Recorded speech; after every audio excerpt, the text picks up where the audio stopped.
Hello, today I'll be presenting my IROC, the final IROC, Sedmak versus Charlie Chevrolet. Starting with the issue of the case was the purchase of a Corvette automobile. Now it isn't just any Corvette automobile. This was a limited edition car let out by Chevrolet right after the Indy 500 used the Chevrolet as its pace car. So it's a super specific car, super nice, and the plaintiffs, the Sedmaks, had thought themselves to have entered into a legally enforceable oral contract with the company Charlie Chevrolet. Now, they put down a $500 deposit for the car, and they believed that when the car would be delivered to them, that they would just pay the rest, the $15,000, that's the ticket price of the car.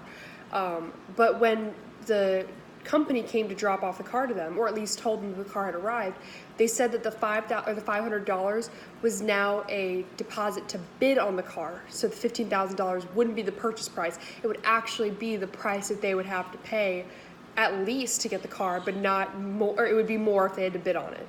And the Sedmaks were not happy about that, and they took the case right to court.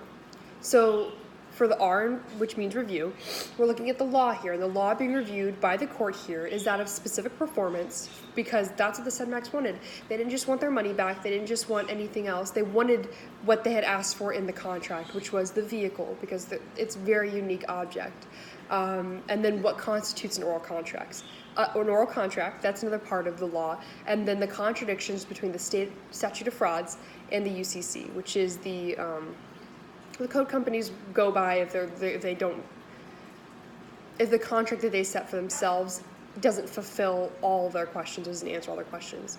So the defendants are arguing that the plaintiffs fail to provide proof for an oral contract, and that the plaintiffs can't enforce their oral contract because of the statute of frauds. So when we go to the analysis part, and when the court has to look in depth at this, they find that the defendants' claim that the Sedmaks lack proof of an oral contract to be incorrect.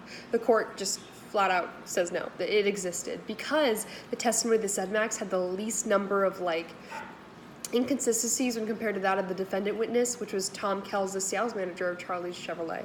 And they believe it to be the more truthful of the two accounts. And because the plaintiff's testimony seems to prove the authenticity of the oral contract by providing suffice evidence for it, the discussion of purchase, it provides evidence like the discussion of purchase price, the existence of a definite price, which would have been that the retail price, and the proof of a payment, which is a deposit in this case. The court also finds that the oral contract fails to meet the requirements to be valued or to be looked at through the lens of the statute of frauds, and that law won't apply here because they put down that $500 deposit fee.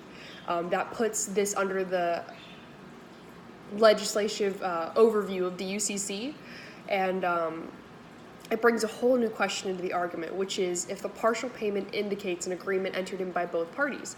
Because anybody could say, hey, I paid $5 for this TV, I should have it. But that's not how it works, because we have to pay the full retail price. What this $500 paid by the Sedmaks does indicate is that there was a contract, that there was a reason that that $500 was paid, so that a contract for the sale of goods existed. And then the proof of the party who receives the payment is, of course, Charlie Chevrolet, and a quantity of goods would be one vehicle. So all the questions for that new question brought up by the UCC are answered, and all the requirements are fulfilled by the plaintiffs. So the conclusion comes about when the court decides in favor of the plaintiffs, and the trial court orders specific performance. And this is where a big part of why we're looking at this case in the first place comes in, because the court didn't just give them their money back. It didn't just give them a settlement. They gave them the vehicle back because the vehicle was so unique. All the specifications that were asked for by Dr. Joseph Sedmak, the plaintiff, were in that vehicle. So not only is this vehicle not like any of the others, it's superbly specific to the person who wanted to buy it. And the price point is another big reason why they asked for the vehicle at the $15,000 they had agreed on before. This car being sold anywhere else, not just by Charlie Chevrolet, in Hawaii and all these different places where they had one of the vehicles and were trying to sell it, the price jacked up at least $10,000 in the $24,000 range, and they just wanted to pay the $15,000 for that they had originally paid. And that's where specific performance comes in, because they required that car, the exact car that they had ordered and the exact car that they wanted from Charlie Chevrolet, will be given to them for the $15,000 price. It just completes the original agreement, even though the other party doesn't. It denies it exists. It does exist, and they're required by law to just fulfill that. So that's it, and that's Sedmak versus Charlie Chevrolet.